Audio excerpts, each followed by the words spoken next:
പാർട്ടിക്കെതിരെ ഒരു വിവാദം വന്നിരുന്നു. വളരെ നിസ്സാരവൽക്കരിച്ചു.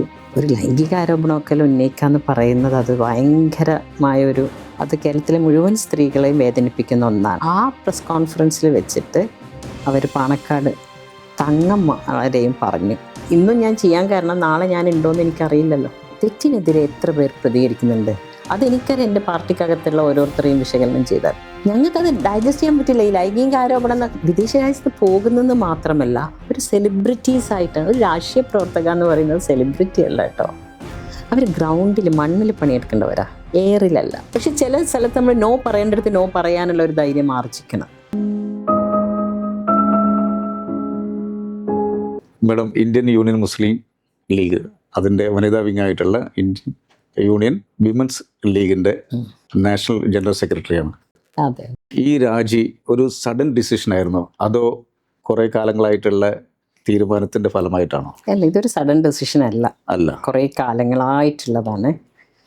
കുറേ കാലം എന്ന് വെച്ചാൽ അങ്ങനെയല്ല, ഒരു ലാസ്റ്റ് 1-2-3 years. പ്രത്യേകിച്ച് ഏതെങ്കിലും ഒരു പെർട്ടിക്കുലർ കാര്യം, എന്തെങ്കിലും ഒരു ലാസ്റ്റ് സ്ട്രോ ആണെന്ന് തോന്നുന്ന എന്തായിരുന്നു ഒരു വിഷയം? 90s മുതലാണ് വനിതാ ലീഗിൽ ഞാൻ വന്നത്. കോഴിക്കോട് സിറ്റി കമ്മിറ്റിയുടെ, അന്ന് സൗത്തും നോർത്തും ഇല്ല, സിറ്റി ആയിരുന്നു. അതെ. സിറ്റി കമ്മിറ്റിയുടെ ജനറൽ സെക്രട്ടറി എന്ന രീതിയിലായിരുന്നു വനിതാ ലീഗിന് രൂപം നൽകിയ ഒരാളാണ് ഞാൻ. അല്ലാണ്ട് വനിതാ ലീഗിലേക്ക് കടന്നു വന്ന ആളല്ല. ആ സിറ്റി കമ്മിറ്റി 90കളിലാണ് തുടങ്ങിയത്.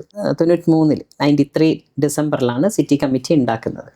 അതിനുശേഷം സ്ലോലി ജില്ലാ കമ്മിറ്റി ഉണ്ടാക്കി, അതോടൊപ്പം തന്നെ മറ്റു ജില്ലകളിലൊക്കെ വന്നു. അങ്ങനെ 97ലാണ് സംസ്ഥാന കമ്മിറ്റി നേതൃത്വം പ്രഖ്യാപിക്കുന്നത്. മർഹൂം പാണക്കാട് സെയ്ദ് മുഹമ്മദ് അലി ശിഹാബ് തങ്ങളാണത് പ്രഖ്യാപിച്ചത്. അതിൽ ഒരു ജനറൽ സെക്രട്ടറിയായി പാർട്ടി എന്നിൽ ഏൽപ്പിച്ചു വനിതാ ലീഗിനെ. അന്ന് മുതൽ ഇന്ന് വരെ സംസ്ഥാന വനിതാ ലീഗിൽ വളരെ നന്നായി കൊണ്ടുപോയിട്ടുണ്ടായി. സംസ്ഥാനം ഇപ്പോൾ ദേശീയ ജനറൽ സെക്രട്ടറിയാണ്.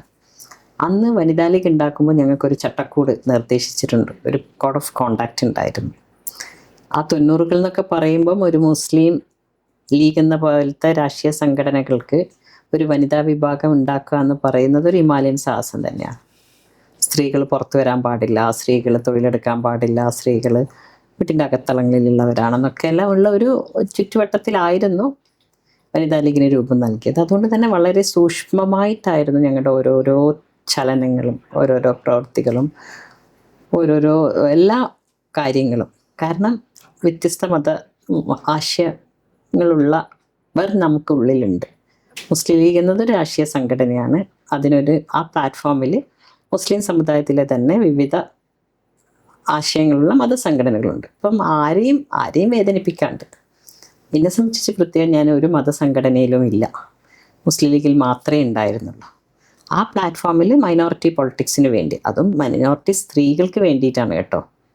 സ്ത്രീകളൊന്ന് കൈപിടിച്ച് ഉയർത്തിക്കൊണ്ടുവരിക, വിദ്യാഭ്യാസപരമായി, സാമൂഹികപരമായി, സാംസ്കാരികപരമായി, രാഷ്ട്രീയപരമായി മുൻപന്തിയിലേക്ക് കൊണ്ടുവരിക. അതിൽ വിജയിച്ചു എന്ന് അഭിമാനത്തോടുകൂടി പറയുന്നു.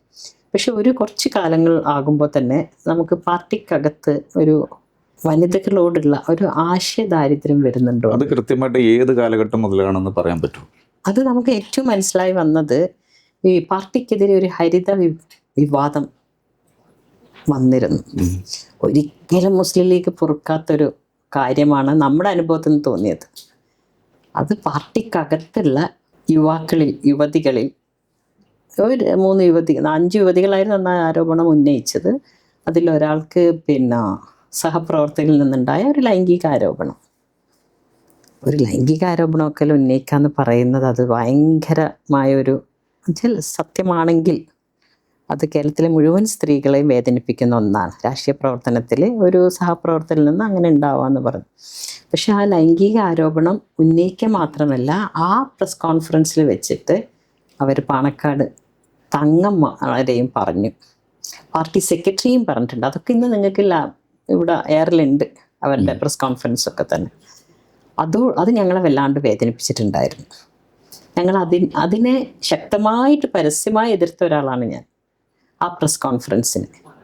അപ്പം പലരും പറഞ്ഞു അങ്ങനെ ആരോപണ വിധേയരാണ് എന്നൊക്കെ പറഞ്ഞിട്ട്. പക്ഷേ അതിൽ നിന്ന് അവർ നിസ്സാരമായി കോടതിയിൽ വരെ കേസ് കൊടുത്ത ഒരാൾ ഒരു സുപ്രഭാതത്തിൽ ഒത്തുതീർപ്പ് വ്യവസ്ഥയിലെത്തി. അതും ഞങ്ങൾക്കറിയില്ല ഇത് എന്തിൻ്റെ മാനദണ്ഡത്തിലാണ് ഇത് ഒത്തുതീർപ്പിലേക്ക് എത്തിയതെന്നുള്ളത്. ആ ഒത്തുതീർപ്പ് വ്യവസ്ഥ വന്നതോടുകൂടി അവർ പല ഉന്നത സ്ഥാനങ്ങളിലേക്ക് എത്തി. ഈ ഒരു സന്ദേശം എന്താണ് പുതിയ ജനങ്ങൾക്ക്, പുതുതലമുറക്ക് നൽകുന്നത് എന്നുള്ള ഒരു ഒരു ഒരു ഒരു ഡിബേറ്റ് ഞങ്ങളുടെ ഉള്ളിലുണ്ടായിരുന്നു. ഞങ്ങളുടെ ആശങ്ക ഞങ്ങൾ നേതൃത്വവുമായിട്ട് പങ്കുവെക്കാറുമുണ്ട്. അറ്റ്ലീസ്റ്റ് നമ്മളൊരു കുറച്ചൊന്ന് മാറ്റി നിർത്താം. അല്ലെങ്കിൽ ആരോപിക്കപ്പെട്ടവരും ആരോപണത്തിന് വിധേയരായവരും കേസൊക്കെ കൊടുത്തല്ലോ. ലൈംഗിക ആരോപണം നടന്നിട്ടുണ്ടെങ്കിൽ അതൊരിക്കലും കോംപ്രമൈസിലൂടെ തീർക്കേണ്ട കാര്യമല്ല. ഏതറ്റം വരെയും ഫൈറ്റ് ചെയ്യാൻ നമ്മളും അവരോടൊപ്പം ഉണ്ടാകും. അപ്പോൾ ഇതൊരു പുതിയൊരു ട്രെൻഡായി മാറുന്നു. ഇപ്പം തന്നെ നിങ്ങളൊക്കെ കാണുന്നില്ലേ, ഏറ്റവും പെട്ടെന്ന് ഒരു സുപ്രഭാതത്തിൽ ഒരാൾക്കെതിരെ ഉന്നയിക്കാവുന്ന ഏറ്റവും വലിയ ആരോപണം ലൈംഗിക ആരോപണം. അത് കഴിഞ്ഞാൽ അത് കോംപ്രമൈസ് ചെയ്യാം. അത് ലീഗലി അത് കോമ്പൗണ്ട് ചെയ്യാൻ പറ്റാത്തൊരു കേസാണ്. അത് എന്തിൻ്റെ ഗ്രൗണ്ടിലാണ്, എങ്ങനെയാണ് തീർന്നതെന്നും നമ്മളെ ബോധ്യപ്പെടുത്തിയിട്ടില്ല. അല്ല, ഇത്തരം ഒരു സാഹചര്യത്തിൽ കൂടുതൽ ശക്തിയോട് കൂടിയിട്ട് ഈ സംവിധാനത്തിൽ നിന്ന് അല്ലെങ്കിൽ ഇത്തരത്തിലുള്ള ഒരു ഉന്നത പദവിയിൽ നിന്നുകൊണ്ട് സ്ത്രീകളെ കൂടുതൽ പ്രൊട്ടക്ട് ചെയ്യുന്ന കാര്യങ്ങളല്ലേ ചെയ്യേണ്ടത്? അല്ല, ഞങ്ങളിത് പറയുന്നുണ്ട്, നേതൃത്വത്തിന്റെ അടുത്ത് ഇങ്ങനെ പറയുന്നുണ്ട് പല രീതി. തിരുത്താൻ പറ്റാത്ത ഒരു നേതൃത്വമാണ് ഈ IUML ഉള്ളത് എന്ന് നമ്മളെ നേതൃത്വത്തെ തിരുത്താൻ പറയുന്നത് ശരിയല്ലല്ലോ. അല്ല, തിരുത്താൻ പറ്റാത്ത ഒരു നേതൃത്വമാണെന്ന് തോന്നുന്നുണ്ടോ? അല്ല, വനിതാ ലീഗിന് പറയുന്ന, ഇപ്പോൾ ഉദാഹരണം പറയുകയാണെങ്കിൽ ഇപ്പോൾ കുറച്ച് കാലങ്ങളായിട്ട് തന്നെ വനിതാ ലീഗിന് 2 നിരീക്ഷകരെ വെച്ചിട്ടുണ്ട്. ആ 2 പേരും ഇപ്പോൾ സ്ഥാനാർത്ഥികളാണ്. പിന്നെ വനിതാ ലീഗിൻ്റെ ഒരു ട്രഷറർമാർ സംസ്ഥാന കമ്മിറ്റിയുടെ കേട്ടോ. ഞാൻ ദേശീയത്തിൽ പോയതുകൊണ്ട് അധികം സംസ്ഥാനത്തിൽ ഇടപെടാറില്ല. ദേശീയ കമ്മിറ്റിയെ റീകോൺസ്റ്റിറ്റ്യൂട്ട് ചെയ്യാൻ വേണ്ടിയിട്ട് ദേശീയ പ്രസിഡന്റ് താഴെ തട്ടിലേക്ക് കൊടുത്തു എന്ന് പറഞ്ഞു. റീകോൺസ്റ്റിറ്റ്യൂഷൻ കഴിഞ്ഞ മെയ് മുതൽ ഒന്നും നടന്നിട്ടില്ല. ഒരു നിശ്ചലാവസ്ഥയിൽ നിൽക്കണം എന്നാണ് പാർട്ടി ആഗ്രഹിക്കുന്നതെന്ന് തോന്നുന്നു. അപ്പോൾ ഈ 2-3 വർഷം കൊണ്ട് ഉണ്ടായിട്ടുള്ള പല വിഷയങ്ങളും ഇപ്പോൾ പറഞ്ഞ തെറ്റായുള്ള കുറേ സന്ദേശങ്ങളൊക്കെയാണ് മാഡത്തിന്റെ ബുദ്ധിയിൽ ഈ ഒരു എന്താ പറയുക ഈ സ്ഥാനത്ത് നിന്ന് റിസൈൻ ചെയ്യാന്ന് പറയുന്നത്. അപ്പം ഞാൻ ചോദിക്കുന്നത് 2026 ഏപ്രിൽ 2-ാം തീയതി എന്ന് പറയുന്നത് വളരെ നിർണായകമായുള്ള ദിവസമാണ്. പ്രത്യേകിച്ച് IUML കൂടെ നിൽക്കുന്ന ഒരു കക്ഷി രാഷ്ട്രീയം UDF-നെ തീർച്ചയായിട്ടും അടുത്തൊരു ഭരണത്തിലേക്ക് വരാനുള്ളൊരു സാധ്യത നിലനിൽക്കുന്ന ഒരു സമയം കൂടിയാണ്. അപ്പോൾ ഇത്തരത്തിലുള്ളൊരു തീരുമാനങ്ങൾ അല്ലെങ്കിൽ ഇത്തരത്തിലുള്ളൊരു പ്രവൃത്തികൾ പാർട്ടിയെ അല്ലെങ്കിൽ ഈ കക്ഷി രാഷ്ട്രീയത്തെ മൊത്തത്തിൽ ബാധിക്കും എന്ന് തോന്നുന്നില്ലേ? ഇല്ല, അതൊന്നും ബാധിക്കില്ല. ഇതൊരു സ്വാഭാവികമായി വന്നു പോയത് ഏപ്രിൽ 2 ഇതുമൊക്കെ തന്നെ കുറേ നാളുകളായി. ഈവൻ നമ്മൾ എൻ്റെ സ്ഥാനാർത്ഥി പ്രഖ്യാപനത്തിന് ശേഷം ഞങ്ങൾക്കുണ്ടായ വേദന ഞങ്ങൾ പങ്കുവച്ചിട്ടുണ്ട്, മാധ്യമ സുഹൃത്തുക്കളുമായി പങ്കുവച്ചിട്ടുണ്ട്. ആ വേദന മനസ്സിലാക്കാത്തവർക്ക് പിന്നെന്താണ്? പല ആരോപണങ്ങളും വരുന്നുണ്ട്. സീറ്റ് കിട്ടാത്തത് കൊണ്ടാണ്. ആരോപണം ഉന്നയിക്കേണ്ടവർക്ക് പലതും. സീറ്റ് കിട്ടാണ്ട് രാജിവെക്കണമെങ്കിൽ ഞാൻ 96 രാജിവെക്കണം, 2011 രാജിവെക്കണം. 2011 എന്നെ വിളിച്ചു വരുത്തിയത് US-ലുള്ള എന്നെ. ഇപ്പൊ വാർത്തയിൽ വരുന്നത് മുസ്ലിം ലീഗ് പറയുന്നു 2021 സീറ്റ് കൊടുത്തതാണ്, ഒരു പരീക്ഷിച്ചതാണ്. 2 തവണ സിറ്റിംഗ് MLA മറ്റേ ഡോക്ടർ MK മുനീർ സിറ്റിംഗ് ആയിട്ടുള്ള ഒരു മണ്ഡലത്തിൽ കൊടുത്തു. മുനീർ സാഹിബ് എന്തിനാണോ ആ സിറ്റിംഗ് മണ്ഡലം വിട്ടിട്ട് ആരോഗ്യമില്ലാത്ത മുനീർ സാഹിബ് എന്തിനാ കൊടുവള്ളി പോയി മത്സരിക്കേണ്ട ആവശ്യം? അതൊരു പക്ഷേ മാഡത്തിനെ പോലുള്ള ആളുകൾക്കുള്ള ഒരു എന്നിട്ട് പിന്നെ ഇപ്പം മടങ്ങി വരാനുള്ള കാരണം നമ്മളെപ്പോഴും നമ്മുടെ ടു ബി വെരി ഫ്രാങ്ക്, രാഷ്ട്രീയക്കാരെന്ന് വിചാരിച്ചിട്ട് എന്തും നുണ പറയാൻ പാടില്ല. നമ്മൾ നമ്മുടെ ഹൃദയവുമായിട്ടാണ് സംവദിക്കുന്നത്, അല്ലേ? ഒരു നുണ പറഞ്ഞാൽ നമുക്ക് അതിനോടനുബന്ധിച്ച് 100 നുണകൾ പറയേണ്ടി വരും. പറയുന്നത് സത്യം പറഞ്ഞാൽ മതി. നമുക്ക് ഈ തെരഞ്ഞെടുപ്പ് കഴിയാൻ നമുക്ക് നോക്കാം. ഇത്തരം കാര്യങ്ങളൊക്കെ എന്നോടൊപ്പം തോറ്റുവരല്ലേ PK ഫിറോസ്, പാറക്കൽ അബ്ദുള്ള, KM ഷാജി, നമ്മുടെ ഗഫൂർ, എണ്ണി ഞാൻ പറയാം. എത്ര പേര് തോറ്റു? കുഞ്ഞാലിക്കുട്ടി സാഹിബ് ഒരു പ്രാവശ്യം തോറ്റില്ലേ? MK മുനീർ തോറ്റില്ലേ? ഇന്ദിരാഗാന്ധി തോറ്റില്ലേ? തോൽവി എന്ന് വിചാരിച്ചിട്ട് അതൊരു സ്ത്രീ ആയതുകൊണ്ടാണോ എന്നെ അത്ര അധികം അറ്റാക്ക് ചെയ്യുന്നത്? സ്ത്രീ തോറ്റു എന്ന് പറയുന്നത് എത്ര പേരും കമറുന്നീസ് അൻവർ തോറ്റിട്ടില്ലേ? അതെ, ഇതിനകത്തൊരു വിഷയം നിൽക്കുന്നതെന്ന് വെച്ചാൽ ഇപ്പം പിന്നെ മുസ്ലിം ലീഗിന്റെ അല്ലെങ്കിൽ സ്നേഹിക്കുന്ന ഇപ്പോഴും ഈ സ്ഥാനത്തു നിന്നാണ് രാജിവെച്ചുള്ളത് മേഡം, അല്ലേ? ഈ പാർട്ടിയിൽ ഇപ്പോഴും ഉണ്ട്. പക്ഷേ ഈ പാർട്ടിയിൽ ഈ സമയത്ത് രാജിവെക്കുമ്പോൾ പാർട്ടിക്ക് ക്ഷീണം ഉണ്ടാവുന്ന ഈ പാർട്ടിയിൽ ഇപ്പം പാർട്ടി സ്നേഹിച്ചുകൊണ്ട് വർഷങ്ങളായിട്ട് നിലനിൽക്കുന്ന ആളുകൾ പറയുമ്പോൾ അതിനകത്ത് കാമ്പുണ്ട്, കഴമ്പുണ്ട് എന്ന് പൊതുജനങ്ങൾക്ക് തോന്നുന്നു. അതിൽ അവരാരും തന്നെ നമ്മൾ പാർട്ടിക്കകത്ത് എടുക്കുന്ന സ്റ്റാൻഡുകളും പാർട്ടി ബോഡികളിൽ ഉന്നയിക്കുന്ന വിഷയങ്ങളും ഈ പൊതുസമൂഹം ഇന്ന് വരെ അറിഞ്ഞിട്ടില്ല. അത് ഞങ്ങൾ പറഞ്ഞെങ്കിലല്ലേ അറിയുള്ളൂ. നമ്മളിപ്പോൾ അറിയാനുള്ള ഒരുപാട് കാര്യങ്ങൾ ഇനിയുണ്ട് എന്ന് വേണം മനസ്സിലാക്കാൻ. അതൊന്നും ഞാനിപ്പോൾ പറയാൻ ഉദ്ദേശിക്കുന്നില്ല. പറഞ്ഞു കഴിഞ്ഞ് കഴിഞ്ഞാൽ തീർച്ചയായിട്ടും പാർട്ടിക്ക് ക്ഷീണം കൂടുതൽ വരുമെന്നുള്ള കരുതിയിട്ടുണ്ട്. ഇപ്പം പറയാൻ ഉദ്ദേശിക്കുന്നില്ല. എന്തായാലും പറയുന്ന ഒരു ദിവസം വരും, എന്നെങ്കിലും ഒരിക്കൽ ഞാൻ പറയും ജീവനോടെ ബാക്കിയുണ്ടെങ്കിൽ. ഇന്നും ഞാൻ ചെയ്യാൻ കാരണം നാളെ ഞാൻ ഉണ്ടോയെന്ന് എനിക്കറിയില്ലല്ലോ. അത് നമ്മളെല്ലാവരുടെയും അതുകൊണ്ടാണ് ഞാൻ ഇന്ന് എടുക്കേണ്ട തീരുമാനം ഇന്നെടുത്തത്. എൻ്റെ പോളിസി എങ്ങനെയാണ്, ഇന്ന് പറയേണ്ട കാര്യം ഇന്ന് പറഞ്ഞിരിക്കും, ഇന്ന് ചെയ്യേണ്ട കാര്യം ഇന്ന് ചെയ്തിരിക്കും. അത് കൊച്ചുനാൾ മുതലുള്ള ഒരു ശീലമാണ്. ഇതിൽ ഈ ഒരു റെസിഡേഷനിൽ ഒരു തെറ്റായ സന്ദേശം പോകുന്നുണ്ട് എന്ന് ഞാൻ പറയണേ, എൻ്റെ ഒരു പോയിന്റ് ഓഫ് വ്യൂവിൽ പറയുന്നു. ഇപ്പം ഈ പ്രസ്ഥാനത്തിലേക്ക് അല്ലെങ്കിൽ രാഷ്ട്രീയത്തിലേക്ക്, പൊതു രാഷ്ട്രീയത്തിലേക്ക് സ്ത്രീകൾ വരാൻ വേണ്ടിയിട്ട് നിൽക്കുന്ന സമയത്ത് മാഡത്തിനെ പോലെ ഇത്രയും വർഷത്തെ എക്സ്പീരിയൻസ് ഉള്ള ഒരാൾ പൊതു രാഷ്ട്രീയത്തിലേക്ക് ഇപ്പം വരുന്നില്ല. ബുദ്ധിമുട്ടാണ്. ഞങ്ങളൊക്കെ ഇത്രയും പിടിച്ച് നിന്നത് കൊണ്ടാണ് ഇത്രയെങ്കിലും. ഇപ്പൊ എനിക്ക് വന്ന കോളുകൾ, നിങ്ങൾ പോകുന്നതെന്ന് അറിഞ്ഞിട്ടുണ്ടെങ്കിൽ ഞങ്ങളും കൂടി നിങ്ങളോടൊപ്പം രാജിവെക്കാം. ഇത്രയും കാലം ഞാൻ പോകാണ്ടിരുന്നതും. പക്ഷെ പൊതു രാഷ്ട്രീയ ബോധം കൂടിയിട്ടില്ലേ ഇപ്പൊ പിള്ളേർക്കാണെങ്കിലും? അപ്പൊ തീർച്ചയായിട്ടും ഇതിലേക്ക് എല്ലാ മേഖലയിലേക്കും ഒരുപോലെ കടന്നു വരാമെന്ന് തോന്നുന്ന പോലെ രാഷ്ട്രീയത്തിലേക്കും വരാനുള്ള ഒരു താല്പര്യം കാണിക്കുന്നുണ്ടെന്നാണ് ഞാൻ മനസ്സിലാക്കുന്നത്. അപ്പം അവർക്കൊക്കെ ഒരു തെറ്റായ സന്ദേശം പോകില്ലേ ഇങ്ങനെയുള്ള ഒരു വിഷയം കൊണ്ട്? തെറ്റായ സന്ദേശമല്ല, തെറ്റ് പറയാനുള്ള ധൈര്യം വേണമെന്നാണ് ഞാൻ പറയുന്നത്. ഇപ്പം എന്താണെന്ന് വെച്ചാൽ ഇപ്പം 85% ആളുകളും തെറ്റിനെതിരെ പ്രതികരിക്കുന്നില്ല. ആകെ കാണുന്നത് സമൂഹ മാധ്യമത്തിൽ കൂടെ കുറേ ആൾക്കാർ എന്തൊക്കെയോ എഴുതി വിടുന്നു. അത് നമ്മളെ മലയാള ഭാഷ വരെ നാണക്കേടുണ്ടാക്കുന്ന രീതിയിൽ എഴുതി വിടുന്നു. പക്ഷേ തെറ്റിനെതിരെ എത്ര പേർ പ്രതികരിക്കുന്നുണ്ട്? അതെനിക്കറിയാം. എൻ്റെ പാർട്ടിക്കകത്തുള്ള ഓരോരുത്തരെയും വിശകലനം ചെയ്താൽ കുറേ പേര് അത് ആ പോട്ടെ എന്ന് വിചാരിക്കും. കുറേ പേര് ഞാൻ പറഞ്ഞിട്ട് എന്താ കാര്യം എന്ന് പറയും. കുറേ പേര് അയ്യോ ഞാൻ പറഞ്ഞു കഴിഞ്ഞാൽ എനിക്കത് സ്ഥാനമാനങ്ങൾ നഷ്ടപ്പെടുമോ. ഈ റെസിഗ്നേഷൻ ഇലക്ഷന് ശേഷം മതിയായിരുന്നു എന്ന് ഇപ്പം തോന്നുന്നുണ്ടോ? ഇല്ല, ഒരിക്കലും തോന്നില്ല. എനിക്കങ്ങനെ ഒരു കാര്യം ചെയ്തു കഴിഞ്ഞാൽ കുറ്റബോധം തോന്നാറില്ല. ചില തീരുമാനങ്ങൾ, ചില വ്യവസ്ഥകളോട് എനിക്ക് താല്പര്യമില്ല എന്ന് തോന്നുന്ന ഒരു മെസ്സേജ് ഇതിനകത്ത് എന്ന് പറഞ്ഞാൽ നമ്മുടെ എന്താ പറയുക, മെസ്സേജ് ഓഫ് ഡിസെന്റ് എന്നൊക്കെ പറയാറില്ലേ, അങ്ങനെയാണോ ഇത്? ഇല്ല, ഞാൻ പറഞ്ഞില്ലേ, ഞാൻ ഈ പ്രസ്ഥാനത്തിന് വനിതാ ലീഗ് ഉണ്ടാക്കുമ്പോൾ ഒരു സാധ്യതകളും സ്ത്രീകൾക്ക് ഇല്ലാത്തൊരു കാലഘട്ടത്തിലാണ് പക്ഷെ ഇന്ന് കടന്നു വരുന്നവരൊക്കെ തന്നെ എന്തെങ്കിലും സാധ്യതകളും അവസരങ്ങളും ആഗ്രഹിച്ചു വരുന്നവരാണ് ഇന്ന് വരുന്ന എല്ലാവരും. പക്ഷെ അവരെ വഴിതെറ്റിക്കരുത് നമ്മൾ. ഇപ്പോൾ പൊതുസമൂഹം തന്നെ നമുക്കറിയാം. ഇപ്പം രാഷ്ട്രീയത്തിൽ ഞാൻ പറയുന്നില്ല, കുറച്ചുകൂടി കേട്ട വേറൊരു അവസരത്തിൽ പറയാമോ? ഇല്ല, അവസരം ദൈവം തരുന്നുണ്ടെങ്കിൽ അത്രയും. ഞാൻ നല്ലൊരു ദൈവവിശ്വാസിയാണ്, നല്ലൊരു സ്ട്രോങ് വിൽ പവർ ഉള്ള ഒരാളാണ്. കാരണം ഒന്നും പലരും പറയുമായിരിക്കും ഞാൻ കുറേ നേടി എന്നുള്ളത്. നിങ്ങൾ കണ്ടില്ല, എൻ്റെ ഈ കൊച്ചു വീടും തുറന്ന പുസ്തകമാണ് എൻ്റെ ജീവിതം. ഒരു സമ്പത്തും പാർട്ടിയിലൂടെ ഞാൻ ഉണ്ടാക്കിയിട്ടില്ല, സമ്പത്ത് ഉണ്ടാക്കിയിട്ടില്ല. പക്ഷെ നൂർബീന റഷീദ് എന്ന വ്യക്തി കാരണം മുസ്ലിം ലീഗിലൂടെയാണ്. അത് ഞാനെന്നും പാർട്ടിയോട് കടപ്പെട്ടിരിക്കുന്നു. ഞാൻ അങ്ങേയറ്റം പാർട്ടിക്ക് എന്താ പറയണ്ടേ, വേർപ്പൊഴുക്കി പണിയെടുത്തിട്ട് ഈ പ്രസ്ഥാനത്തെ വളർത്തിയത്. ഞങ്ങൾ ഫണ്ട് പിരിച്ചിട്ടില്ല, ഞങ്ങൾ ഫണ്ട് ദുർവിനിയോഗം ചെയ്തിട്ടില്ല, ഞങ്ങൾ TA വാങ്ങിയെടുത്തിട്ടില്ല, ഞങ്ങൾക്ക് ഡ്രൈവറെ വെച്ചെടുത്തിട്ട് തന്നിട്ടല്ല. വളരെ താഴെ തട്ടിൽ ഇറങ്ങി പണിയെടുത്തിട്ടാണ്. വെച്ചാൽ മുസ്ലിം സമൂഹത്തിൽ നിന്ന് സ്ത്രീകളെ പുറത്തു വിടണമെങ്കിൽ ഞങ്ങളുടെ ജീവിതം അവർക്ക് കാണിച്ചു കൊടുക്കണം.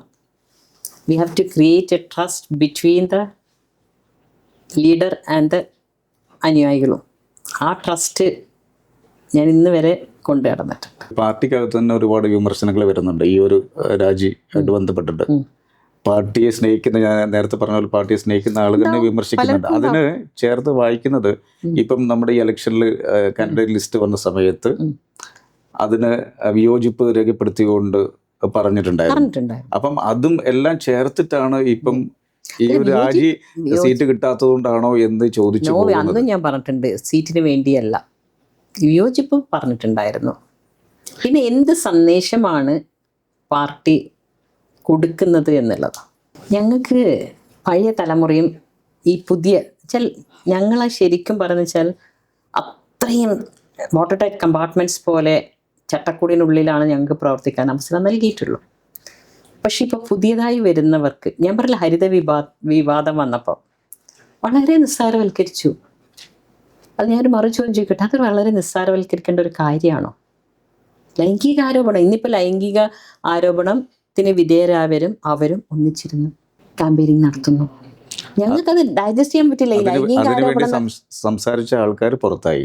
ഞാൻ ചോദിക്കട്ടെ, എനിക്കൊന്ന് ലൈംഗിക it is very easy to അല്ലേ ഒരു എക്യുസേഷൻ പറയുന്നത്, അതോടുകൂടി ഉണ്ടാകുന്ന ഡാമേജസ് എത്രയാണ്? ആ ഡാമേജിനെ വളരെ നിസ്സാരവൽക്കരിക്കാൻ പറ്റുമോ? പാർട്ടി നേതൃത്വം അത് മനസ്സിലാക്കണ്ടേ? അതിനെ പ്രോത്സാഹിപ്പിക്കുന്ന രീതിയിലുള്ള തീരുമാനങ്ങൾ വരാൻ പാടില്ലല്ലോ. ഇന്റേണലി ഇത്രയും വിഷയങ്ങളൊക്കെ സംസാരിക്കാറുണ്ട്. വളരെ ശക്തമായി സംസാരിക്കുന്ന ഒരാളാണ് പാർട്ടി വേദികളിൽ. ആരടുത്തും ഒറ്റക്കൊറ്റക്ക് പോയി സംസാരിക്കുന്നത്. പാർട്ടി വളരെ സീരിയസ് ആയിട്ട് ഇതിനെ കാണുന്നില്ല എന്നൊരു അഭിപ്രായം. എൻ്റെ അഭിപ്രായം അതുകൊണ്ട് തന്നെ അല്ലേ. ഞാൻ പറയട്ടെ, നമ്മുടെ ഇടയിൽ നിന്ന് സ്ത്രീകൾ ഞാൻ പാർട്ടിയോട് അനുവാദമോ അല്ല പാർട്ടി ഡയറക്ഷനോ ഇല്ലാതെ വിദേശ രാജ്യങ്ങളിൽ പോകുന്നുണ്ട്. പോയിക്കോട്ടെ, അവനെൻ്റെ പേഴ്സണൽ ആവശ്യത്തിനായിട്ട്. വേറെയുള്ള ഒരു രാഷ്ട്രീയ പാർട്ടിയിലുള്ള സ്ത്രീകളും ഇത്രയധികം വിദേശ പര്യടനങ്ങൾ നടത്തുന്നില്ല. വേറെ പാർട്ടികളിലൊക്കെ വിദേശ പര്യടനം ഇങ്ങനെ തന്നെയാണ് ഞാൻ പാർട്ടിയിൽ സംസാരിച്ചത് കേട്ടോ. വിദേശ പര്യടനം നടത്തുന്നുണ്ടെങ്കിൽ അവർക്ക് ഏരിയ കമ്മിറ്റി, ലോക്കൽ കമ്മിറ്റി, അവർ എല്ലാ ഓരോ പാർട്ടിക്കനുസരിച്ചുള്ള സംഘടനാ തരത്തിലുള്ള അനുവാദവും പിന്നെ കിട്ടിയിട്ട് അവർ പോകാറുള്ളൂ. പക്ഷേ വിദേശ രാജ്യത്ത് പോകുന്നത് മാത്രമല്ല, അവർ സെലിബ്രിറ്റീസ് ആയിട്ടാണ്. ഒരു രാഷ്ട്രീയ പ്രവർത്തക എന്ന് പറയുന്നത് സെലിബ്രിറ്റി അല്ല കേട്ടോ. അവർ ഗ്രൗണ്ടിൽ മണ്ണിൽ പണിയെടുക്കേണ്ടവരാ, എയറിലല്ല. ഒരു കണ്ടന്റ് റൈറ്റേഴ്സ്, ഒരു 2-3 കണ്ടന്റ് റൈറ്റേഴ്സ്, ഒരു ഫോട്ടോഗ്രാഫറെയൊക്കെ വെച്ച് ജീവിതത്തിൽ രാവിലെ മുതൽ വൈകുന്നേരം വരെ നയിക്കുന്നവർക്ക് എത്രമാത്രം പണം ചിലവഴിക്കണം? ഈ പണത്തിൻ്റെ സ്രോതസ് എവിടെയാണ്? അത് കണ്ടു വളരുന്ന ക്യാമ്പസിൽ നിന്ന് പുറത്തു വരുന്നവരുടെ എന്താണ് അവരുടെ ചിന്താഗതി? ക്യാമ്പസിൽ നിന്ന് പുറത്തു വരുന്നവർ പലരും ചോദിക്കുന്നുണ്ടല്ലോ, നൂർബിന്ദ ഇതാണോ രാഷ്ട്രീയ പ്രവർത്തനം? എന്നോട് ചോദിക്കുന്നതല്ലേ. നമ്മൾ പേരാമ്പ്രയിൽ മുസ്ലിം ലീഗ് കാൻഡിഡേറ്റ് ഫാത്തിമ തലിയ, അപ്പം അവർക്കെതിരെ രംഗത്തെത്തിയിരുന്നു മാഡം. അവരിൽ ഫാത്തിമ തലി എന്ന വ്യക്തിയോടല്ല, അവരുടെ നിലപാടുകളോടാണ്. ഇതേ എതിർപ്പ് എൻ്റെ പാർട്ടി നേതൃത്വത്തിന് അറിയാം. പല വിഷയങ്ങളിലും ഒരു ഫാത്തിമ തഹരിയോടും അല്ല. എൻ്റെ ഈ ഇത്രയും കാലത്തെ പ്രവർത്തനത്തിൽ പല വിഷയങ്ങളിലും ഞാൻ എതിർപ്പുമായി പോയിട്ടുണ്ട്. പാർട്ടി നേതൃത്വം ശ്രദ്ധിക്കാറുണ്ട്. അത് 2 മാസം കഴിഞ്ഞാലൊക്കെ നൂർബിനെ പറഞ്ഞത് ശരിയാണെന്ന് പാർട്ടിക്ക് ബോധ്യം വന്നിട്ടുണ്ട്. അങ്ങനെ ഒരുപാട് വിഷയങ്ങൾ ഞാനും പാർട്ടിയുമായിട്ടുണ്ട്. എന്നാൽ അവർക്ക് വേണ്ടി പല സമയത്തും പ്രചാരണത്തിന് ഇറങ്ങിയിട്ടുണ്ട്. ആർക്ക് വേണ്ടി? ഈ ഫാത്തിമ തഹലിക്ക് വേണ്ടി. അവരൊക്കെ കൊണ്ടുവന്നത് ഞങ്ങളല്ലേ. വനിതാ ലീഗിന് ക്യാമ്പസിലേക്ക് കടക്കാനുള്ള അവസരം ഇല്ലാത്തവ ഞങ്ങളുടെ മെമ്പർഷിപ്പിൽ 18-16 വയസ്സിന് മേലെയാണ്. അതുകൊണ്ടാണ് ഹരിത എന്ന പ്രസ്ഥാനം ഉണ്ടാക്കാൻ വേണ്ടി ഞങ്ങളും കൂടി മുന്നോട്ട് വെച്ചത്. പക്ഷേ അവരുടെ പ്രവർത്തന രീതിയിൽ അവർക്കൊരു ഗൈഡ് ലൈൻസ് കൊടുക്കുന്നില്ല. അപ്പം ഈ ക്യാമ്പസിൽ വന്നു കഴിഞ്ഞ് കഴിഞ്ഞാൽ ഇവരുടെയൊക്കെ സ്വഭാവം മാറുകയാണോ ചെയ്യുന്നത്? അല്ല, ക്യാമ്പസിൽ വന്നല്ല, ക്യാമ്പസിൽ നിന്ന് പുറത്ത് വന്നാലാണ്. പുറത്ത് വന്നാൽ അവരൊക്കെ വനിതാ ലീഗിൽ വരേണ്ടത് വരാൻ. പക്ഷെ അവർക്ക് വനിതാ ലീഗല്ല വേണ്ടത്, യൂത്ത് ലീഗാണ് വേണ്ടത് പറഞ്ഞു. അതിന് ഞങ്ങൾ എന്താ വെച്ചാൽ ഞങ്ങൾ ആ വനിതാ ലീഗിനെ മുസ്ലിം ലീഗിലേക്ക് ഇരുത്തുന്നില്ല. പക്ഷേ ഈ യുവതികളാ യൂത്ത് ലീഗിലേക്ക് വേഗം അബ്സോർബ് ചെയ്യുന്നു. അത് വേറെ എല്ലാ സ്ഥലത്തും ഇല്ല, എല്ലാ തലങ്ങളിലും ഇല്ല. അപ്പൊ മത്സരിക്കാൻ വേണ്ട ഒരു പ്രിഫറൻസ് കൊടുക്കുന്നത് യൂത്ത് ലീഗിലുള്ള ആളുകളെ. യൂത്ത് ലീഗിലുള്ളവർക്ക് കൊടുത്തോളൂ. വനിതാ ലീഗിനെ പരിഗണിച്ചില്ല, പോട്ടെ, കുഴപ്പമില്ല. യൂത്ത് ലീഗിൽ തന്നെ ഇവർ ഓൾറെഡി ഒരു സിറ്റിംഗ് ഉള്ളതല്ലേ, കൗൺസിലറായിട്ട് ഇരിക്കുന്നതല്ലേ. ആ ഇരിക്കുന്നിടത്ത് തന്നെ വേറെ ഒരുപാട് ലേഡീസ് ഉണ്ടല്ലോ. പിന്നെ ഈ പണാധിപത്യം എങ്ങനെ വരുന്നു, അതൊക്കെ നമ്മൾ പുതിയ തലമുറനെ മനസ്സിലാക്കേണ്ടതാണ്. ഇപ്പം എല്ലാ രാഷ്ട്രീയ പാർട്ടികളും പുതിയ ആളുകളെ എവിടെയാണ് നിങ്ങളൊന്ന് കാണിച്ചു തരും? തലമുറയല്ലേ സ്ഥാനാർത്ഥി നിർണയത്തില് എവിടെയുള്ളത്? CPM ആണോ, CPI ആണോ, കോൺഗ്രസ് ആണോ, ഷാനിമോൾ ബിന്ദു കൃഷ്ണ, എല്ലാം അതൊക്കെ കഴിഞ്ഞാലും എന്നാലും ഒരുപാട് പുതിയ ചെറുപ്പക്കാരൊക്കെ ഇപ്പോഴില്ലേ, ഒരുപാട് 20-25 വയസ്സുള്ള കുട്ടികളല്ലേ വരുന്നത് പല പാർട്ടികളും. കുട്ടികൾ വരട്ടെ, വരാൻ വേണ്ടിയിട്ടില്ല ഞങ്ങൾ യൂത്ത് ലീഗ് ഒക്കെ ഉണ്ടാക്കിയത്. അങ്ങനെ ഒരു നിലപാടെടുത്തായിരിക്കാം ഒരു പക്ഷേ പാർട്ടി. സ്ഥാനാർത്ഥി നിർണയത്തിൽ ഒരു രാഷ്ട്രീയ പാർട്ടി അങ്ങനെ ഒരു നിലപാടെടുത്തില്ലല്ലോ. ഒരു രാഷ്ട്രീയ പാർട്ടി അങ്ങനത്തെ ഒരു നിലപാടെടുത്തില്ലല്ലോ. ശരിക്കും ഈ സ്ഥാനാർത്ഥി നിർണയം എവിടെയാണ് നടക്കുന്നത്? അത് പാർട്ടിയോട് ചോദിക്കേണ്ട. ഞങ്ങൾ അതിന്റെ ഞങ്ങളുടെ ഭാഗമേ അല്ല. അത് നിങ്ങൾ പാർട്ടിയോട് ചോദിക്കണം. അപ്പം ഇത്തരത്തിലുള്ള ഈ ഇപ്പോൾ IML വനിതാ വിങ്ങിന്റെ ഒരു ജനറൽ സെക്രട്ടറി എന്നൊക്കെ പറയുന്ന ഒരു സിംബോളിക് ഒരു ലീഡർ മാത്രമാണ്, അല്ലെങ്കിൽ നമുക്ക് ഡിസിഷൻ പവർ ഒന്നും ഇല്ലേ? നമ്മളുടെ ഒരു കാര്യം പറഞ്ഞാൽ, ഒരു കാര്യം അവതരിപ്പിച്ചാൽ, അല്ലെങ്കിൽ തെറ്റായ ഒരു വ്യവസ്ഥയിലൂടെ പോകുമ്പോൾ ശരിയല്ല എന്ന് ചൂണ്ടിക്കാണിച്ച് തിരുത്താനുള്ളൊരു ശ്രമം നടത്തുമ്പോൾ അതിനെ വളരെ കൺസ്ട്രക്റ്റീവായിട്ട് ഡിസ്കസ് ചെയ്തുകൊണ്ട് നല്ലതാണെങ്കിൽ അക്സെപ്റ്റ് ചെയ്യുന്ന ഒരു നേതൃത്വം ഇല്ല എന്നാണോ IML? അത് അവരോട് ചോദിക്കുന്നത്. അല്ല, മാഡത്തിന്റെ അഭിപ്രായം? ഞങ്ങൾ പറയാണ്ടത് പറയാറുണ്ട്. മുമ്പൊക്കെ ഞങ്ങൾക്ക് ഒരുപാട് പറയുന്നത് അക്സെപ്റ്റ് ചെയ്യുന്ന കാലഘട്ടം ഉണ്ടായിരുന്നു. അപ്പൊ ഈ കാലഘട്ടം, ആ കാലഘട്ടത്തിൽ നിന്ന് പാർട്ടി ഒരു വളയുന്നു എന്ന് ആ വഴിക്ക് നിന്നും ജസ്റ്റ് ഒരു ബെൻഡ് വരുമ്പോൾ അത് നിവർത്താനുള്ള ഒരു സോഴ്സ്. കൂടെ നിന്ന് തിരുത്തുന്നല്ലേ നല്ലത്. ചിലതൊന്നും കൂടെ നിന്ന് നിർത്താൻ പറ്റുന്നില്ല. അപ്പം അതിൽ നിന്ന് മാറി.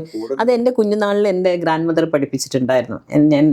എൻ്റെ റോൾ മോഡൽ എൻ്റെ ഗ്രാൻഡ് മദറാണ്. അവർ പഠിപ്പിച്ചിട്ടുണ്ടായിരുന്നു, ഒരു തെറ്റിനെ എൻ്റെ ഡാഡിയും പറഞ്ഞിട്ടുണ്ടായിരുന്നു, തെറ്റിനെ നഖശികാന്ത് എതിർക്കണം. അത് സ്വന്തം അച്ഛൻ ചെയ്താലും എതിർക്കണം എന്നാണ്. പക്ഷേ തെറ്റ് അത് തിരുത്താൻ ആരും തയ്യാറുന്നില്ലെങ്കിൽ അതിൽ നിന്ന് മാറിയിരിക്കുക. അത്രേ ചെയ്തിട്ടുള്ളൂ.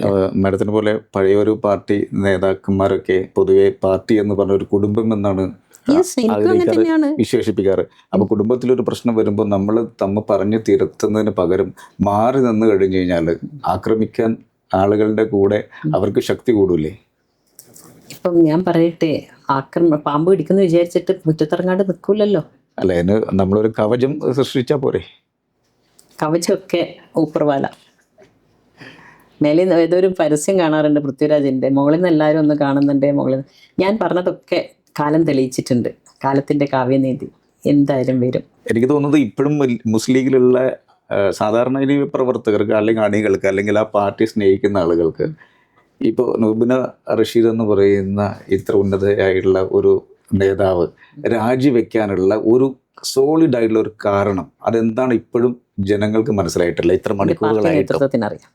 ഇതന്നെ വഴി, ഒരു ദിശാബോധം മാറും. മൂല്യബോധമുള്ള ഒരു തലമുറയെ നയിക്കാൻ നമുക്ക് സാധിക്കാതെ വരുമ്പോൾ, സെലിബ്രിറ്റികളുടെ കാലമായി മാറുമ്പോൾ, നമ്മുടെ നാടെന്ന് പറയുന്നത്, കേരളം എന്ന് പറയുന്നത് സെലിബ്രിറ്റികൾ വളരെ കുറവാണ്. സാധാരണക്കാരാണ്. പ്രത്യേകിച്ച് മുസ്ലിം സമുദായത്തിൽ എല്ലാവരും, ഒരുപാട് വനിതാ ലീഗിൽ എല്ലാവരും ജോലിയെടുക്കുന്നവരാണ്.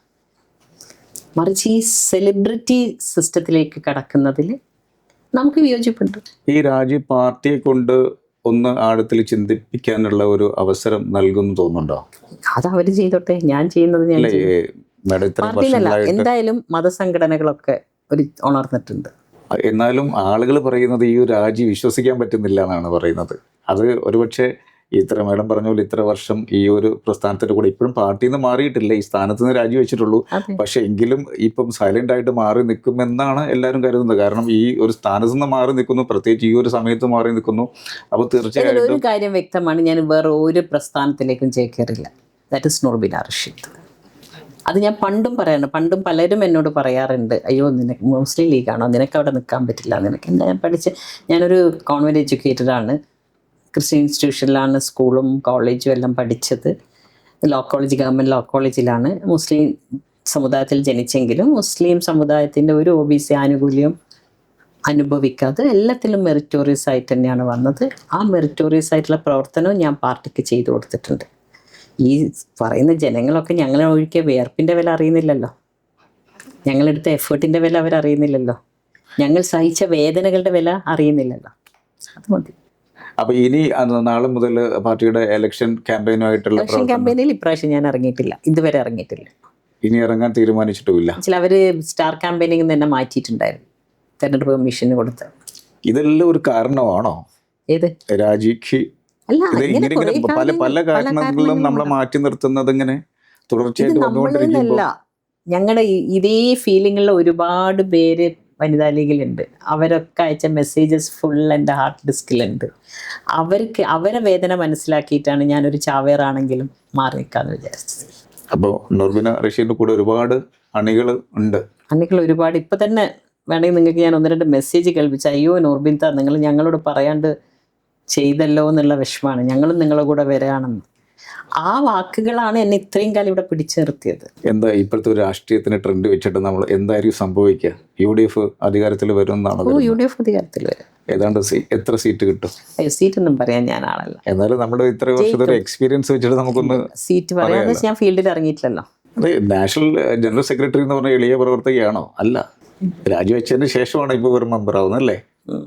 അപ്പൊ ഇതെല്ലാം തീരുമാനിക്കാനും അല്ലെങ്കിൽ ഇതിൽ കാര്യങ്ങൾ അറിയാനുള്ള നയരൂപീകരണ ബോഡിയിലൊന്നും വനിതാ ലീഗില്ല, എവിടെയില്ല, വനിതകളില്ല. അത് അങ്ങനെ കോൺസ്റ്റിറ്റ്യൂഷൻ സെറ്റ് ചെയ്ത് വെച്ചതാണോ ഈ വനിതകളില്ല ഉപയോഗിക്കാതെ തന്നെ തീരുമാനം? അതെനിക്ക് പറയാലോ, ഞാൻ പാർട്ടിയോട് പറഞ്ഞു മതിയായ ഒരു സംഗതിയാണ്. ഒന്നുമില്ല, 51% സ്ത്രീകൾ മത്സരിക്കുന്ന ലോക്കൽ ബോഡിയിൽ പോലും അവർക്ക് വനിതകൾക്ക് ഒരു റോളും ഇല്ല. ഈ ഇന്നത്തെ ഒരു സാഹചര്യത്തിൽ ഇന്ത്യൻ യൂണിയൻ മുസ്ലിം ലീഗ് തിരുത്തപ്പെടേണ്ട അല്ലെങ്കിൽ തിരുത്തേണ്ട അല്ലെങ്കിൽ കുറച്ചും കൂടി പ്രോഗ്രസീവായിട്ട് ചിന്തിക്കേണ്ട കാര്യങ്ങൾ എന്തൊക്കെയാണെന്ന്? IUML എന്ന് പറയുന്നതിന് അതിൻ്റെ കോൺസ്റ്റിറ്റ്യൂഷണൽ എയിംസ് ആൻഡ് ഒബ്ജക്ട്സ് ഉണ്ട്. അതിനെ മറികടന്നിട്ട് അതിന് വർക്ക് ചെയ്യാൻ പറ്റില്ല. അതിൽ പ്രത്യേകം പറയുന്നുണ്ട് ഇസ്ലാമിക values and cultural values maintain ചെയ്യുന്ന ഒരാൾക്ക് അതിൽ മെമ്പർ ആവാനും പറ്റുള്ളൂ. അപ്പം എന്താണ് ഈ വാല്യൂസ് കൊണ്ട് ഉദ്ദേശിക്കുന്നത്? ഇപ്പം എന്താ നമ്മൾ കാണുന്നത്? എന്താ വാല്യൂസ്? അല്ല, അങ്ങനെ പറയാൻ പറ്റും മേഡം. കാര്യം ഇന്ന് പിന്നെ ഇപ്പം മറ്റുള്ള പല മതങ്ങളിൽ നിന്നും ഇപ്പൊ ഉദാഹരണം കേരളത്ത് ഹരിഗോവിന്ദനെ പോലെയുള്ള ആളുകൾ ഈ ഒരു പ്രസ്ഥാനത്തോട് സ്നേഹം തോന്നിയിട്ട് ഒരു സൈഡിൽ വരുന്നു, മറ്റേ സൈഡിൽ ഓരോരുത്തർ ഇറങ്ങി പോകുന്നു അല്ലെങ്കിൽ മാറി നിൽക്കുന്നു എന്ന് പറഞ്ഞിട്ട് ഇത് അൾട്ടിമേറ്റ്ലി ഇത് ബാലൻസ് ചെയ്ത് പോകാൻ വേണ്ടിയിട്ടുള്ള ഒരു കാര്യമാണോ, അതോ എങ്ങനെ സംഭവിക്കുന്നതാണോ അത്? കാരണം ഈ പാർട്ടി വളർന്നുകൊണ്ടിരിക്കുന്നുണ്ട് എന്നുള്ളതിന് തെളിവാണ് മറ്റുള്ള മതസ്ഥരും കൂടെ ഈ പാർട്ടി സ്നേഹിക്കുന്നത്. മുസ്ലിം ലീഗ് വളരണം, എല്ലാ നാളും നിലനിൽക്കണം. എന്താ വെച്ചാൽ മൈനോറിറ്റി പൊളിറ്റിക്സിന് വേണ്ടിയിട്ട് ഇനി ഇന്ത്യ രാജ്യത്ത് വേറൊരു പാർട്ടിക്ക് രൂപം നൽകാൻ പറ്റില്ല. അല്ല, കോൺസ്റ്റിറ്റ്യൂഷണൽ ഒബ്ജക്റ്റീവ്സ് ആയിട്ടുള്ള ഈ മുസ്ലിം സമുദായത്തിന്റെ ഇൻട്രസ്റ്റ് മെയിൻറ്റെയിൻ ചെയ്യുക, അത് പ്രൊട്ടക്ട് ചെയ്യുക, അത് ഇപ്പൊ പറഞ്ഞാൽ പ്രോഗ്രസീവ് ആയിട്ടുള്ള ലെവലിലേക്ക് കൊണ്ടുവരിക, അങ്ങനെയുള്ള കാര്യങ്ങളിൽ നിന്ന് മാറിയിട്ട് നമ്മള് പിന്നെ ഒന്ന് എല്ലാ ഫാമിലി കോടതിയും കേരളത്തിൽ ഓരോരോ ജില്ലയിലും ഒരു ഫാമിലി കോടതിയല്ല ഉള്ളത്. അതിൽ വന്നുകൂടുന്ന കേസുകളുടെ എന്താ, അതുകൊണ്ടാണ് ഞാൻ ചോദിക്കുന്നത്. സാമൂഹ്യപരമായിട്ടും സാംസ്കാരികപരമായിട്ടും ഉയർന്നു നിൽക്കുക. എന്താണ് സംസ്കാരം? ഞാൻ അങ്ങോട്ട് ചോദിക്കുകയാണ്, എന്താ നിങ്ങൾ ഉദ്ദേശിക്കുന്ന സംസ്കാരം? ഏറ്റവും നന്നായിട്ട് മനോഹരമായിട്ട് നമ്മൾ ജീവിക്കാൻ പറ്റുക എന്ന് പറയുന്ന, അല്ലെങ്കിൽ മനോഹരമായിട്ട് മറ്റുള്ളവനോട് പെരുമാറുക, അവൻ്റെതായ അവകാശങ്ങൾക്കും അവൻ്റെ താല്പര്യങ്ങൾക്കും മര്യാദ കൊടുക്കുക, അവനെ ഹെർട്ട് ചെയ്യാതിരിക്കുക. ഞാൻ ചോദിക്കുന്നത് ഇത്തരം കാര്യങ്ങളാണ് കോൺസ്റ്റിറ്റ്യൂഷണൽ ഒബ്ജക്റ്റീവായിട്ട് ഈ മുസ്ലിം ലീഗിന്റെ ഒരു കാര്യങ്ങൾ പറഞ്ഞത്. പക്ഷേ അതിൽ പറയുന്നതും ന്യൂനപക്ഷ പിന്നോക്ക സമുദായങ്ങളുടെ ഉന്നമനത്തിന് വേണ്ടി, അതെ, അവരെ ഒന്ന് സമൂഹത്തിന്റെ മുൻപന്തിയിലേക്ക് കൈപിടിച്ചുയർത്തുന്നതിന് വേണ്ടി. അപ്പോൾ നമുക്കെന്താ വെച്ചാൽ നമുക്കൊരു സോഷ്യൽ ഫാബ്രിക്സ് ഉണ്ട്. അത് മുസ്ലിം ലീഗിന്റെ സെക്യുലർ ഫാബ്രിക്കാണ്. അത് തീർച്ചയായിട്ടും ഇത്തരം വർഷങ്ങൾ കൊണ്ട് മുസ്ലിം ലീഗ് ചെയ്ത് കഴിഞ്ഞിട്ടുണ്ടല്ലോ, അല്ലെങ്കിൽ ചെയ്തു പോരുന്നുണ്ടല്ലോ. ചെയ്യണമല്ലോ. അത് മെയിൻറ്റെയിൻ ചെയ്യുന്നതിന്റെ ശ്രദ്ധ ഈ ഇപ്പൊ പറഞ്ഞ പോലെ പൊളിറ്റിക്കൽ കക്ഷി രാഷ്ട്രീയത്തിലേക്കും ഭരണത്തിലേക്കും അധികാരത്തിലേക്കൊക്കെ ശ്രദ്ധ പോകുന്നതാണോ ഇതിന്റെ മൂല്യം തകർന്നുകൊണ്ടിരിക്കുന്നത്? അതല്ല, അതൊന്നല്ല. അതൊക്കെ നന്നായി ഭരിക്കുന്ന ആൾക്കാർ തന്നെയാണ് മുസ്ലിം ലീഗിലുള്ളത്. നന്നായിട്ട് സമൂഹത്തെ സേവിക്കുന്നവർ തന്നെയാണുള്ളത്. പക്ഷെ ചില സ്ഥലത്ത് നമ്മൾ നോ പറയേണ്ടടുത്ത് നോ പറയാനുള്ള ഒരു ധൈര്യം ആർജിക്കണം. നോ പറയേണ്ടടുത്ത് നോ പറയാനുള്ള ധൈര്യം ആർജിക്കണം. മാഡത്തിന് ഈ ഇപ്പം മുസ്ലിം ലീഗിന്റെ നേതൃത്വത്തോട് ഇപ്പം എന്താ പറയാനുള്ളത്? വനിതാ ലീഗിനൊന്ന് കൺസിഡർ ചെയ്യണം. തെരഞ്ഞെടുപ്പിലല്ല, സ്ഥാനാർത്ഥി നിർണയത്തിലല്ല, അവരുടെ പ്രവർത്തനങ്ങൾക്ക് ഒരു അംഗീകാരം കൊടുക്കണം. അവർക്ക് വേണ്ട റെക്കഗ്നീഷൻ കിട്ടുന്നില്ല. കിട്ടുന്നില്ല. പല വേദികളും തന്നെ നിങ്ങൾ നോക്കിയാൽ മതി. പാവങ്ങളായ ഞങ്ങളൊക്കെ ഇങ്ങനെ മാറി നിൽക്കല. അപ്പം ഈ വനിതാ ലീഗിലുള്ള ഒരുപാട് പ്രവർത്തകരുടെ ശബ്ദമാണ് ഇപ്പം മാഡത്തിന്റെ ഈ ഒരു രാജി. അതെ, അതാണ് പറയുന്നത്. അവർക്ക് അതുകൊണ്ട് ഞാൻ പോയാലും അവരെന്നെ വനിതാ ലീഗിനെ ശ്രദ്ധിച്ചോളും. അവർക്കൊരു റെക്കഗ്നിഷൻ കിട്ടും. അവരുടെ ഉടനെ വരും. അവരുടെ അങ്ങനെ സംഭവിക്കാൻ മറിച്ച് സംഭവിച്ചൂടെ? ഈ ഒരു വനിതാ ലീഗ് എന്ന് പറയുന്ന സംവിധാനം തന്നെ ഇല്ലാതാവില്ലേ? അത് പറ്റില്ല. ഇത്രയും ശക്തിയായിട്ടുള്ള ആളുകളെല്ലാം തന്നെ മാറി നിൽക്കുമ്പോൾ വരണ്ടേ? പാർട്ടിയിലെ പകുതിയിലധികം മെമ്പർഷിപ്പ് വനിതകൾ. അതാണ് പാർട്ടി പരിപാടികൾ വിജയിപ്പിച്ചു കൊടുക്കുന്നത് വനിതകളാണ്. ഇന്ന് തെരഞ്ഞെടുപ്പ് ഗോതയിൽ പാവം വനിതകളാണ്, വനിതാ ലീഗിൻ്റെ വനിതകളാണ് വീട് തോറും കയറി ഇറങ്ങി വോട്ട് വാങ്ങി UDFനെ വിജയിപ്പിക്കാൻ വേണ്ടി ഫീൽഡിലുള്ളത്. അവരോടൊന്നും ഞാൻ പറഞ്ഞിട്ടില്ലല്ലോ. അന്ന് മുതൽ ഇന്ന് വരെ നമ്മുടെ എല്ലാ അനുയായികളും ഫീൽഡിലാണുള്ളത്. വിജയിക്കണം, പാർട്ടി വിജയിക്കണം, മുന്നണി വിജയിക്കണം, അധികാരത്തിലേറണം, അത് പുറത്ത് നിന്ന് നന്നായിട്ട് ആസ്വദിക്കണം. അത്രയേ ഉള്ളൂ. Chapter 4. A chapter with endless stories.